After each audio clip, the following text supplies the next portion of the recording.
Good afternoon. Thank you very much for tuning in. As you can see, we've got two very special guests with us in the studio.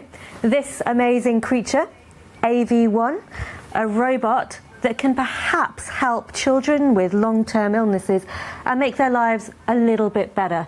And Karen Dolver, who is the co-founder of No Isolation, the company that has made this robot.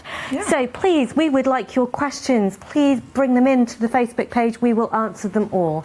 Some of you might be watching from home. You may be ill in bed and you might be thinking, what's going on in the office? Or what's going on in school? What am I missing? What are my friends saying? What are the teachers doing? What subjects am I missing? Well, this is where AV1 comes in. So Karen, tell us a little bit about AV1. Why did you make it?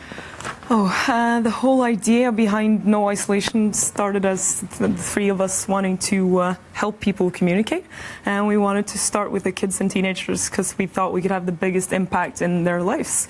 So we're working with seniors too, but with a very different product. But the whole concept behind AV1 is a result of long talks with the parents that have sick kids, with the schools that are trying to teach them and involve them in everyday life. And then so you've got a little AV1 down here that's fully connected and ready to go. Introduce us to AV1. What does it do? So it's not supposed to be in the same room as the person using it. But now it is, just for the sake of showing. Sure. So if I were sick and in bed, I could send my robot to school or out on field trips or anywhere, and it would be representing me. I would normally give it my own name. I would normally, make it my own. So you could sit this little robot in a classroom at your desk, and then you see the video stream at home on your tablet, and you use touch to control where it looks, so it will move when you pull it wherever you want to see. And now everyone can see the studio here, which is what this is. So take it around the studio. Let's have a look. Say hi to you. Oh, no, I'm reaching me first. Where are you going? I'm going to look at myself. Which is, and so the idea is, say you were the teacher, that the kid could watch the teacher or watch its friends. And obviously talk. And now we've turned off the sound for feedback reasons. But you can talk just as if you were there. So everyone around the robot can hear you and you can hear them. And the reason we have one-way video stream is that the kids we're helping, they're lying in bed, they're severely sick, and they don't want to be on display. So we were a lot out and testing Skype, seeing how the different video streaming services work. And one of the greatest feedbacks was that they don't want to show off. They want to be there and they want to talk to everyone, but using all the tools that we're using normally is really difficult for them. We're getting lots of comments, lots of questions in. Please do bring your questions and comments in. I'm monitoring them on my phone here to make sure that we're able to look at them. Now, Lay says, very nice. I imagine, so this could be used for lots of different people with lots of different conditions. Tell us the kinds of children who are using it right now, how it's helping them. There's a lot of different diagnoses. I think the maybe biggest one is chronic fatigue. Then you also have cancer patients, of course. And then there's so many smaller diagnosed groups that are using it in different ways. So one of the stories we didn't see coming, but which has been one of the greatest ones, is Eirik, and he's 10 years old, and 10 weeks a year he stays at training camps, and he can't participate with the others, but now they lined up his breaks at the training facility, so he is spending his breaks there with his students, his classmates at home. And the children are saying it's really nice because I'm not missing what my friends are saying in class, I'm not missing the jokes. And for the kids there as well, the kids in the classroom, it's their friends that are out, right? So it's really important to keep that person a part of the group. We have lots and lots of comments coming in. So Kabir says, awesome creation. Thank you, Kabir. And Sean says, does it play DVDs? No. It does not play DVDs. No. But if you play a DVD in the classroom, you can watch the DVD through this.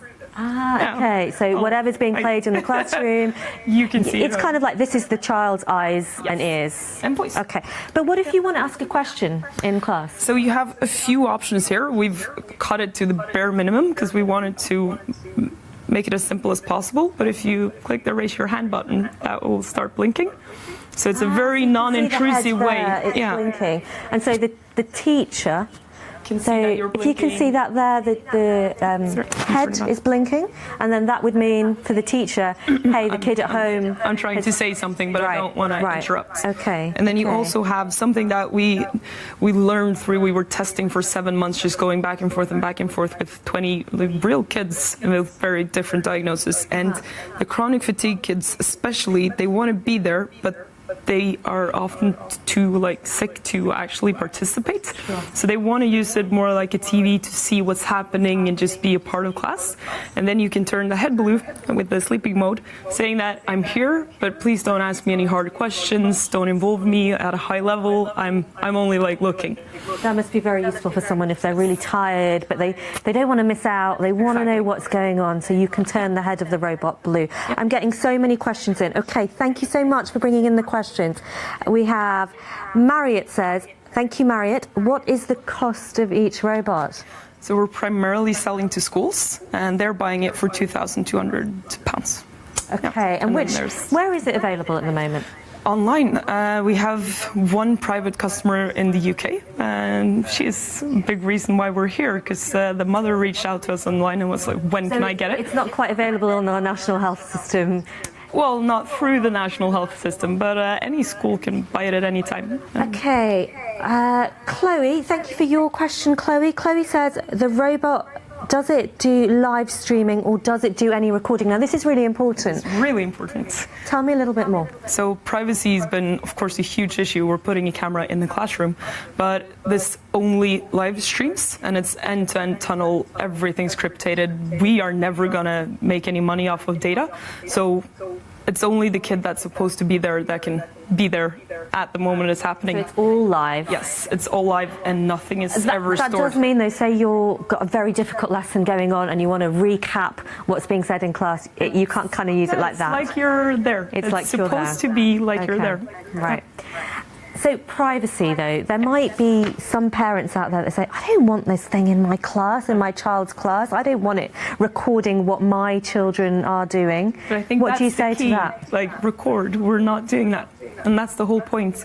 And we got that feedback a lot when testing the other services as well, that the other parents were uncomfortable with the free services, because you know that these companies, they own your data and they can see both sides of the communication, they can store it, but we have extremely straightforward user terms where we inform you that we're never going to look at it, we don't have the access to it even. And how do you make sure that, say, there's not someone with bad intentions on the other side of that robot? How do you stop it from hackers, I guess, or from, children, privacy, very important? Yeah.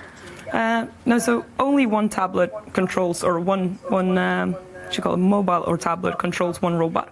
And if I were to break this tablet now, then I would have to get a new code to access the same robot.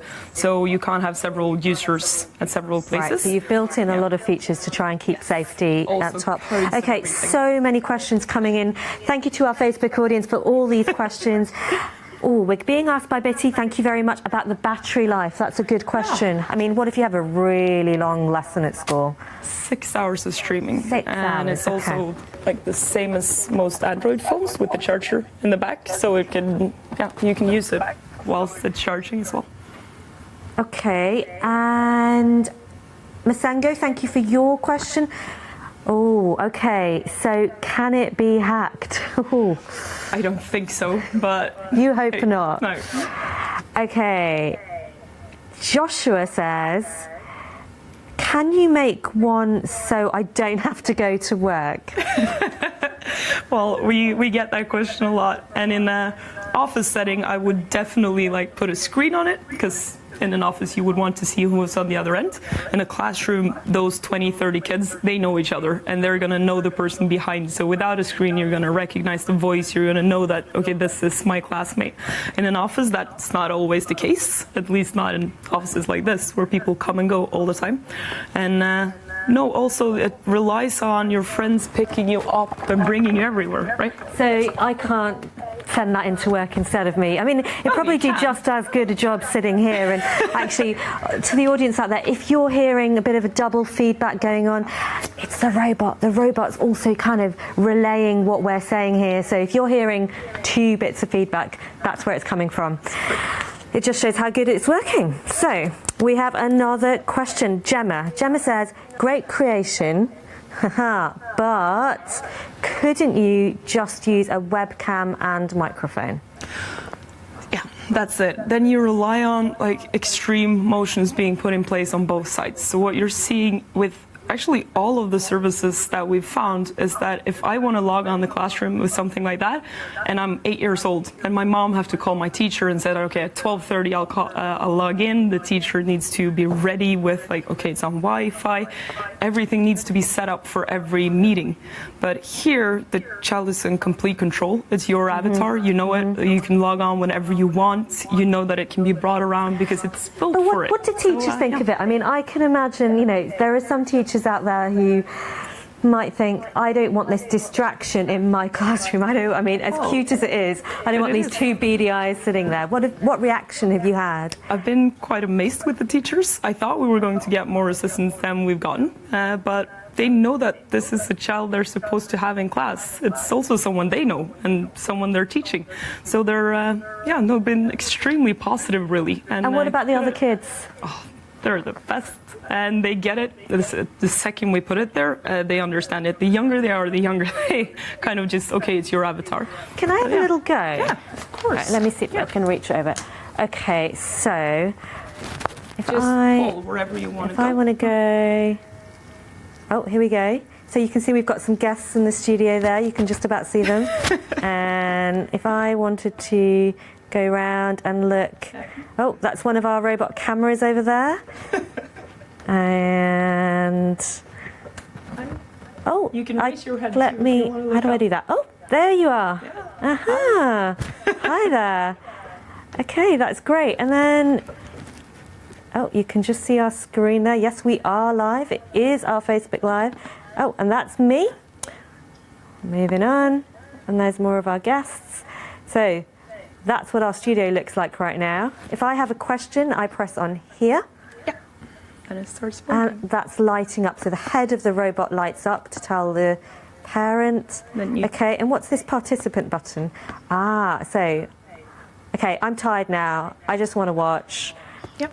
And the head of the robot goes blue. I don't know that you can see that, but I can see right now that the head of the robot goes blue. More questions. How long did it take to develop the robot? We've been working like crazy for a year and a half. We soft launched in Norway last August, so now we've been out and about and in sales for almost a year. And Ken says, 360, can he do that? Well, we sort of just about You can spin did 360 at least. You can't jump, can then you'll spin. be really good. Okay. But yeah, you can spin 360 degrees How do around. I do that? So, I'm trying. How quickly can I make him spin? All right, let's go. Oh, is it lagging or no? Getting there? we're getting there. Too quick? This is maybe it's my touch screen skills. Okay, I'm trying. It's decided to stop at me. Thank you for that. Here we go.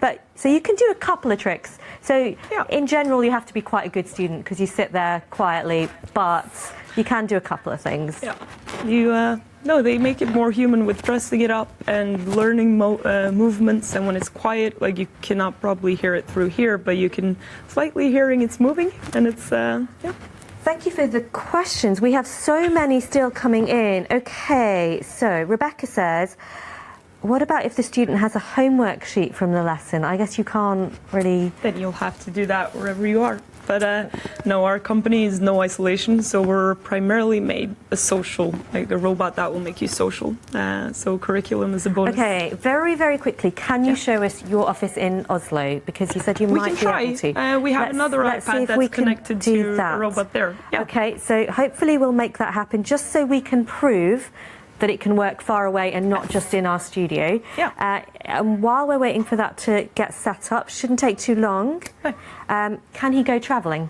Yes. Says Ken. Thank you for that question. Yeah. You can like lift it up and bring it wherever. It runs on 4G. Okay.